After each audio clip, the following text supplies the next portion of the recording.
Donc comme nous l'avons vu dans les précédents épisodes, le rendement thermique est l'un des rares points sur lesquels il est possible d'intervenir, surtout lorsque les règlements techniques limitent les modifications autorisées au niveau de la distribution du carburateur ou des diverses brides. Quant à la chambre de combustion, elle est au centre de la conception du moteur. Outre le fait qu'elle soit la terminaison de l'admission et le point de départ de l'échappement, elle est surtout le lieu où se déroule la combustion. Tous les tests confirment l'influence de la forme de cette chambre dans le bon déroulement de cette séquence. Bien souvent, cette importance est sous-évaluée dans la bibliographie traitant des deux temps, tout spécialement ceux qui sont consacrés à la consommation et à la pollution. Ces mêmes ouvrages ne font que rarement part de la capacité à offrir plus ou moins de puissance, et de plus disent beaucoup sur le rapport de compression et ses fonctions, mais peu sur le squish et son importance. Nous parlerons du squish évidemment, mais pas dans cette vidéo. Je lui consacrerai une vidéo entière parce que le sujet est tellement vaste et on va essayer d'aller vraiment dans le détail du squish, les largeurs de squish, les profondeurs de squish, les directions de squish. Donc je ferai une vidéo vraiment dédiée au squish. Donc là, on va se contenter sur la chambre de combustion. Du coup, on a trop tendance à se concentrer sur la notion de rapport de compression. L'expérience montre pourtant que ce rapport est souvent surévalué au détriment d'autres paramètres très importants tels le squish ou la forme de la chambre de combustion. On constate d'ailleurs que les chambres de combustion très efficaces sur route avec de faibles émissions polluantes sont plus que médiocres dans le cadre d'une utilisation en compétition. Les types de chambres de combustion. Les principales formes de chambres peuvent être classées en 3 catégories. Les chambres de combustion hémisphériques. C'est la forme choisie depuis longtemps par le monde de la compétition qui lui trouve pratiquement tous les avantages dont celui de la simplicité.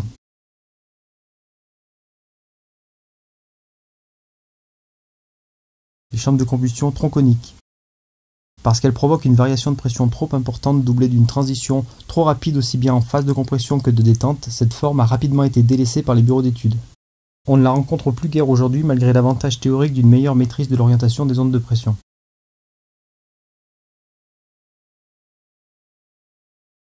La chambre de combustion en casquette. La chambre en casquette permet un meilleur brassage du mélange lors de l'explosion grâce à une zone de squish étendue. Il en résulte une consommation et un taux d'émission polluante moindre. Il est donc logique de la retrouver essentiellement sur les moteurs routiers.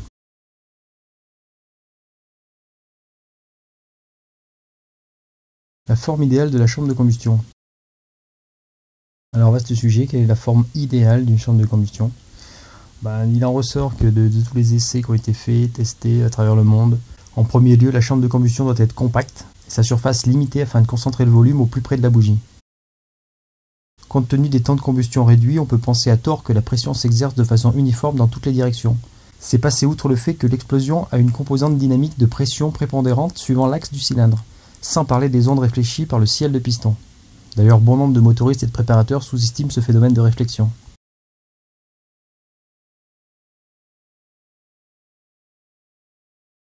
Ces ondes qui possèdent une vitesse très élevée, traversant même la combustion et à l'origine de la détonation, peuvent servir à accroître la poussée sur le piston si elles sont correctement utilisées et dirigées. Ce principe est bien connu des militaires qui s'en servent dans les obus creux pour perforer les blindages de chars, les fameuses charges creuses.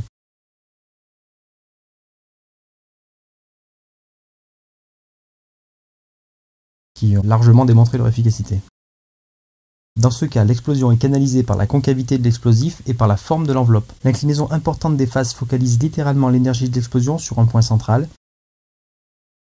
et est également capable de perforer des épaisseurs de métal de plus de 10 cm. On exploite donc le même principe dans notre chambre de combustion. Les parois orientent la combustion et donc l'onde de pression vers le bas au centre du piston. En théorie, on pourrait presque observer une réflexion continue si on avait une chambre hémisphérique et un piston dont le ciel serait lui aussi hémisphérique, mais en creux. Cependant, la nécessité de réduire les dimensions de la chambre et la volonté de simplifier la forme des pistons ont eu raison de cette astuce technique qui n'a jamais été développée en série malgré des essais encourageants. La forme ellipsoïdale de la chambre dans la culasse sert à contrôler la hausse de pression opérée par le piston avant le point Moreau, puis la hausse de pression en phase de détente. La combustion. Au moment de l'allumage, le mélange autour de la bougie subit une réaction en chaîne qui s'étend progressivement sous forme lenticulaire, en fonction du dessin de la chambre. Au fur et à mesure que la réaction avance, les ondes de pression compriment le mélange dans les zones éloignées de la bougie et accroissent sa température, facilitant ainsi la combustion.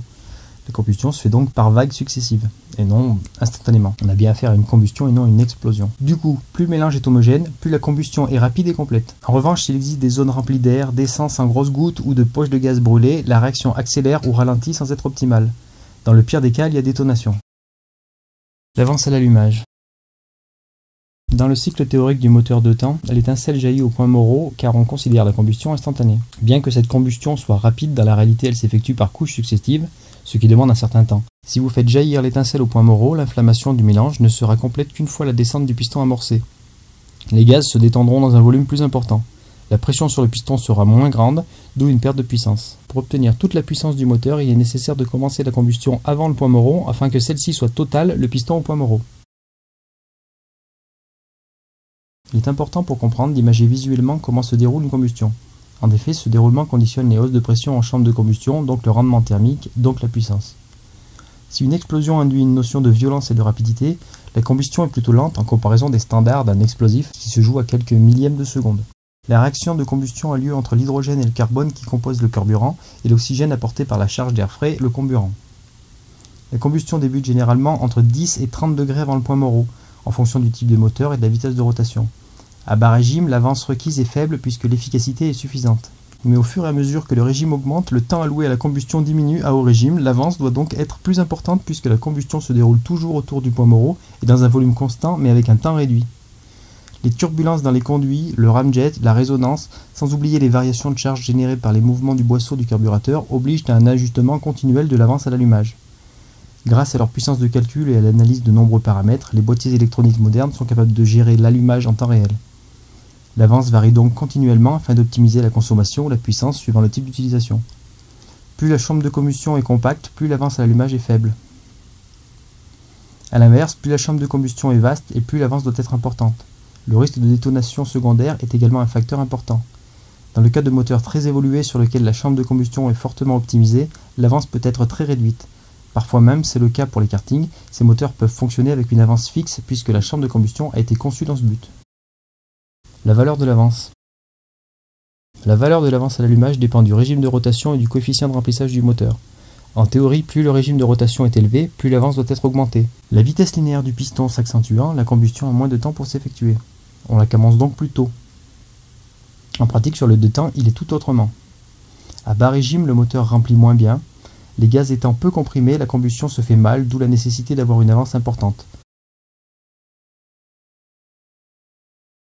On réduit l'avance au fur et à mesure que le remplissage s'améliore, jusqu'à la stabiliser entre le couple et la puissance maxi. À ce régime, on utilise une avance faible car le remplissage est optimum.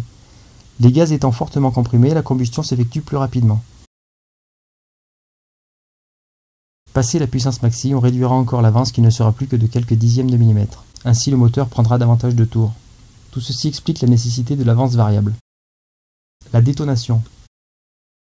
C'est la conséquence directe d'une mauvaise combustion et c'est le pire des phénomènes qui puissent survenir à l'intérieur du groupe thermique. Si la hausse de la pression dans la zone d'ombre de la chambre devient trop élevée, le mélange qui s'y trouve se comportera comme un explosif. Généralement, une détonation cause pas mal de dégâts, surchauffe, serrage, détérioration de la bougie et plus impressionnant, piston fondu. Lorsque la détonation survient, il se crée de très rapides pics de pression se déplaçant sous forme d'ondes. Ils font détonner d'autres poches de mélange en un temps très bref, avant même le point Moreau, avec des effets destructeurs pour le ciel de piston qui n'est pas conçu pour résister à de telles hausses localisées de température et de pression. La détonation éprouve également l'ensemble de l'embiellage. Voilà, c'en est fini pour cet épisode. Comme d'habitude, un petit like, un petit partage, un abonnement si vous n'êtes pas encore abonné pour la suite, n'hésitez pas. Et puis à la prochaine, tchuss!